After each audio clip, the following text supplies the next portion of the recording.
Hello everyone, ভট্টাচার্যস কিচেনে তোমাদের welcome. আশা করছি তোমরা ভালো আছো। চ্যানেলে যারা নতুন আছো তারা কিন্তু চ্যানেলটাকে সাবস্ক্রাইব করে নিতে ভুলবে না।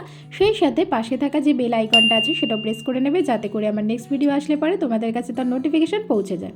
আজকে আমি তোমাদের সাথে দই সর্ষের কাতলা মাছের একটি রেসিপি শেয়ার করব। তো চলো দেখে নেওয়া যাক কী কী লাগছে। আমি এখানে কাতলা মাছগুলোকে ভালো জলে ধুয়ে নিয়েছি। তারপর এখানে মিক্সচার গ্রাইন্ডারে 3 টেবিল চামচ মতো দই নিয়েছি, আর সেই সাথে যোগ করেছি 1 চা চামচ মতো সাদা সর্ষে, 1 চা চামচ মতো কালো সর্ষে, 4টে কাঁচা লঙ্কা আর সামান্য নুন। এবার আমি মিক্সচার গ্রাইন্ডারে এটাকে একটা পেস্ট রেডি করে নেব। তারপর মাছগুলোকে ম্যারিনেশনে রাখবো আধ ঘন্টার জন্য। আর এইখানে কিন্তু এই স্টেজে তোমরা চাইলে সামান্য হলুদ মাখিয়ে রাখতে পারো। হলুদ দিলে কিন্তু কালারটা আরও ভালো লাগবে।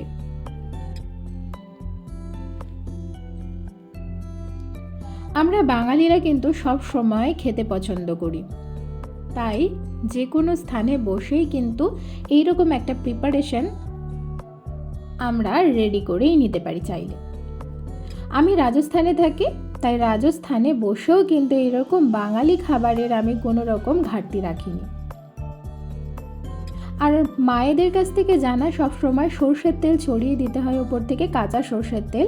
এই রকম সর্ষের কোনো রেসিপিতেই কিন্তু কাঁচা সর্ষের তেল ওপর থেকে ছড়ালে পরে তার টেস্টটা কিন্তু অনেক বেশি এনহ্যান্স হয়, কেননা তাতে সর্ষের ঝাঁজ দ্বিগুণ বেড়ে যাবে এবং টেস্টও। আর মাছটাকে ম্যারিনেশনে রাখাটা খুব জরুরি, তাতে করে মাছের টেস্ট অনেক বেশি এনহ্যান্স করে। এভাবে কাঁচা সর্ষের তেল দিয়ে ছড়িয়ে আমি কিন্তু এটাকে আধ ঘন্টার জন্য ছেড়ে দিলাম। তারপর কিন্তু আমি একটা এখানে কড়াই বসিয়েছি। কড়াইটা কিন্তু গরম হয়ে এলে আমি কিন্তু এটা সর্ষের তেলেই রান্না করব। সামান্য সর্ষের তেল দেওয়াটা ভীষণ জরুরি, না হলে সর্ষের তেল না দিলে কিন্তু মাছগুলো তলায় লেগে যাওয়ার সম্ভাবনা থাকবে। তাই সামান্য সর্ষের তেল এখানে ছড়িয়ে নিলাম। সর্ষের তেলটা গরম হয়ে এলে কিন্তু আমি ম্যারিনেটেড মাছগুলো একটা একটা করে ছেড়ে দেব, আর ওপর থেকে কিন্তু এর পেস্টটাকে ছড়িয়ে দেব। আমরা যখন কড়াইতে রান্না করব এটা, তখন কিন্তু এই পদ্ধতিতেই করব।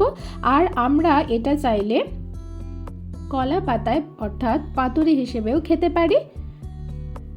এর প্রিপারেশনটা কিন্তু সেমই থাকবে, তবে কলা পাতায় কিন্তু এভাবে পাতুরি রেডি করার সময় দইটাকে কিন্তু জল ঝরিয়ে নেওয়াটাই বেটার। তাই কলা পাতায় মুড়ে একই প্রিপারেশন রেডি করা যায়, অথবা চাইলে তোমরা একটা টিফিন বক্সে করে এই মাছটাকে এইভাবেও কিন্তু ভাপা রেডি করা যেতে পারে। আর অথবা এই পদ্ধতিতে আমি ঠিক যেভাবে করছি এইভাবেও করা যেতে পারে। তবে এইভাবে একবার করে দেখবে, এর টেস্টটা কিন্তু মারাত্মক রকমের ভালো হয়। এখানে কিন্তু মাছগুলোকে ভাজার দরকার হয় না, তাতে করে মাছগুলো কিন্তু খুব সুন্দর সফট এবং এর ফ্লেভারগুলো কিন্তু খুব ভালোভাবে ভেতরে ঢুকে যায়।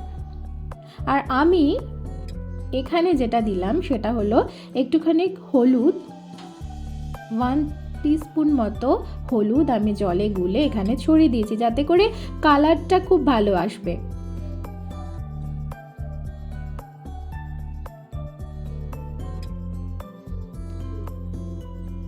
তোমরা বাড়িতে একবার এই রেসিপিটি বানিয়ে দেখো। এটা কিন্তু খুব চটজলদি একটা কুইক একটা রেসিপি। এটা কিন্তু তোমরা বাড়িতে বসে খুব তাড়াতাড়ি ইজিলি এটা বানিয়ে নিতে পারো। আর আমি এখন যেটা দিলাম সেটা কিন্তু এখন আবার একটু সামান্য নুন দিলাম।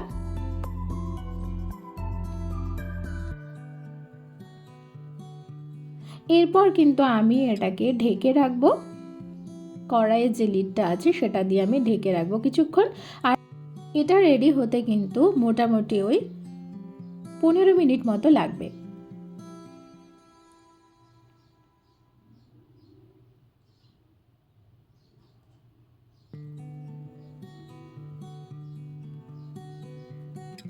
তারপর কিছুক্ষণ পর ঢাকা তুলে, অর্থাৎ 15 মিনিট বাদেই কিন্তু ঢাকা তুলে তৈরি হয়ে যাবে তোমার দই সর্ষে কাতলার এই রেসিপিটি।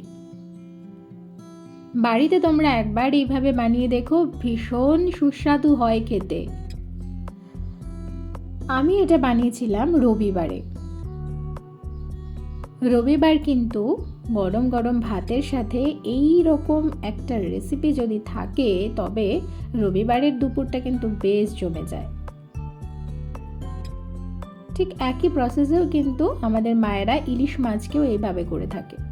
তবে ইলিশ মাছ কিন্তু পাতুরিও খাওয়া যেতে পারে কলা পাতাতে, একই পদ্ধতিতে, অর্থাৎ প্রিপারেশন কিন্তু সেমই।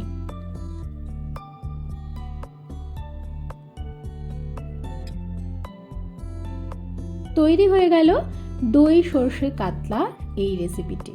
ভালো লাগলে কিন্তু আমার চ্যানেলটাকে অবশ্যই সাবস্ক্রাইব করে নিতে হবে, পাশে থাকা বেল আইকনটাও প্রেস করে নিতে হবে, যাতে করে আমার নেক্সট ভিডিও আসলে পরে তোমাদের কাছে তার নোটিফিকেশন সাথে সাথে পৌঁছে যায়।